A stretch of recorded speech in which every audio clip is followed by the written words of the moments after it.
প্রিয় শৌখিন ছাদবাগানি বন্ধুরা, আপনাদের কমেন্টের প্রেক্ষিতেই আমার আজকের ভিডিওটি। আমি ইতিপূর্বে একটি ভিডিওতে আপনাদেরকে বলেছিলাম বাগানের সুষম খাদ্যের মধ্যে যেগুলো গাছ সহজে গ্রহণ করতে পারে এবং চিরসবুজ হয়ে থাকবে তার মধ্যে একটি হচ্ছে কিচেন কম্পোস্ট। আমার সেই ভিডিওতে একজন আমাকে বলেছিলেন, দাদা কিচেন কম্পোস্ট কি? আজকে সে বিষয়ে আপনাদের সাথে একটু শেয়ার করব। আপনারা দেখতে পাচ্ছেন আমি কিন্তু আমার এই গাঁদা ফুল গাছে বেশিরভাগ কিচেন কম্পোস্ট এবং সরিষার খোল ভেজানো জলটাই ব্যবহার করি, তাতে কেমন সবুজ হয়ে আছে।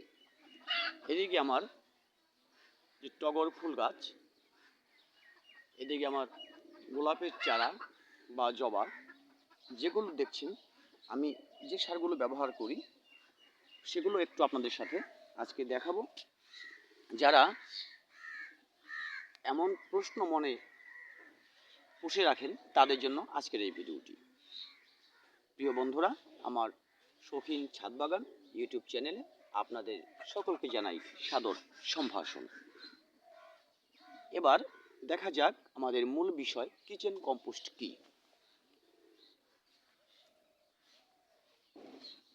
দেখুন, আমি আমার বাড়িতে পরিবারের রান্না বান্নার পরে যে অবশিষ্টাংশ থাকে, এখানে আমি সেগুলোকে ভিজিয়ে রেখেছি। এমন একটি প্লাস্টিকের বালতি বা একটি মাটির হাঁড়ি বা যে কোনো মাটির পাত্রে আপনারা ভিজিয়ে রাখতে পারেন এবং এখানে এটাকে সম্পূর্ণ জল দিয়ে ডুবিয়ে রাখবেন। তাতে আপনার এগুলো পচে, অবশ্যই মনে রাখবেন এখানে আপনি পেঁয়াজের খোসা, আলুর খোসা, মূলো বা অন্য যা কিছু আপনারা শাক সবজি পারিবারিক চাহিদা পূরণের জন্য প্রতিদিন রান্নার কাজে ব্যবহার করেন, তার উচ্ছিষ্টাংশ কিন্তু এগুলো আমি ভিজিয়ে রাখি। ভিজিয়ে রাখার পর আপনারা দেখতেই পাচ্ছেন এটা ক্রমান্বয়ে পচে একটি রস নির্গত করে। সেই রসটি কিন্তু আমি এভাবে এখানে ভর্তি করে রেখেছি। এগুলো আপনি 1 মাস 1.5 মাস পর্যন্ত ব্যবহার করতে পারবেন। এভাবে আমি ভরে রেখেছি এবং যখন আমি কোনো গাছে আমার এই খাবারটা ব্যবহার করি তখনই কিন্তু এখান থেকে আবার কিছু অংশ ঢেলে এখানে আমি পূর্ণ করে রাখি। কিন্তু এই যে পচে যাওয়ার অংশগুলো, জলটা তো আমি লিকুইড কম্পোস্ট হিসেবে নিয়েই নিলাম। এই যে জলটা, এই জলটাকে, পচে যাওয়া জলটাই কিন্তু লিকুইড কম্পোস্ট, কিচেন লিকুইড এটাকেই বলা হয়। আর এই যে পচে যাওয়া অংশটা আমি নিয়ে নিলাম এবং যে অংশটুকু এখনও এখানে রয়ে গেছে সেটির মধ্যে আবার নতুন কিছু আমি সবজি বা শাক, যেগুলো আমরা ভোজনের জন্য পারিবারিক চাহিদার জন্য রান্নার কাজে ব্যবহার করি, তার অবশিষ্টাংশগুলো এখানে আমি আবার দিয়ে দেব। এভাবে ক্রমান্বয়ে এটা পচবে এবং নিচের দিকে নামতে থাকবে। যদি কখনো ভরে যায় তখন আমি এগুলোকে ট্রান্সফার করব অবশ্যই, কিন্তু যতদিন পর্যন্ত ভরে না যাচ্ছে আমি এভাবেই ভিজিয়ে রাখতে থাকব এবং জলটাকে আমি আলাদা পাত্রে স্থানান্তর করব। এই যে জলটা পচে যাওয়ার পরে যে জলটা, এই জলটাই হচ্ছে কিচেন লিকুইড। আর এই যে বাকি অংশটা থাকবে সেটি কিন্তু ফেলে দেবেন না, সেটি কিন্তু কিচেন কম্পোস্ট হিসেবে ব্যবহার হবে।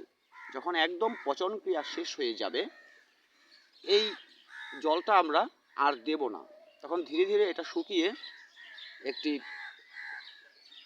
শুকনো গুঁড়ো মাটির মতো আকার ধারণ করবে, ঝুরঝুরে হয়ে যাবে। তখন এটি কিন্তু একটি ভালো মানের কম্পোস্ট হিসাবে ব্যবহার করা যাবে, যেখানে পেঁয়াজের খোসা, আলুর খোসা, এগুলোর মধ্যে ডিমের খোসা বা অন্যান্য সবজি প্রচুর পরিমাণে বাগানের গাছের জন্য, টবের গাছের জন্য যে সকল খাবার প্রয়োজন, phosphorus, potassium, nitrogen, calcium, magnesium, সমস্ত উপকরণটা এখানে আপনারা পাবেন। কাজেই আপনারা এভাবে কিন্তু আপনাদের কিচেন কম্পোস্ট তৈরি করতে পারেন। আর আরেকটি বিষয়, কলার খোসা, এটি কিন্তু অবশ্যই আমি আলাদা করে ভিজিয়েছি। এখানে আমি 2-4টে দিয়ে দিই, তবু আলাদা করে ভিজিয়েছি, কারণ ফুল এবং ফলের আগ মুহূর্তে আমাদেরকে নাইট্রোজেনযুক্ত খাবারটা দেয়া যাবে না। আর এখানে কিন্তু নাইট্রোজেনযুক্ত খাবারটা আছে কিচেন কম্পোস্টে, কিন্তু আমরা আলাদা করে ভিজাচ্ছি। এই জলটা শুধু সেই গাছগুলোর মধ্যে দেব যে গাছগুলোতে ফুল বা ফল আসবে। প্রিয় বন্ধুরা, এই কিচেন কম্পোস্টের যে লিকুইডের যে জলটা এবং কলার খোসার যে জলটা, এই জলটা ব্যবহার বিধি আপনাদেরকে জেনে নিতে হবে। এই জলটি কিন্তু সরাসরি গাছে দেয়া যাবে না, হোক সেটা কলার খোসা বা কিচেন কম্পোস্ট লিকুইড, দেয়া যাবে না।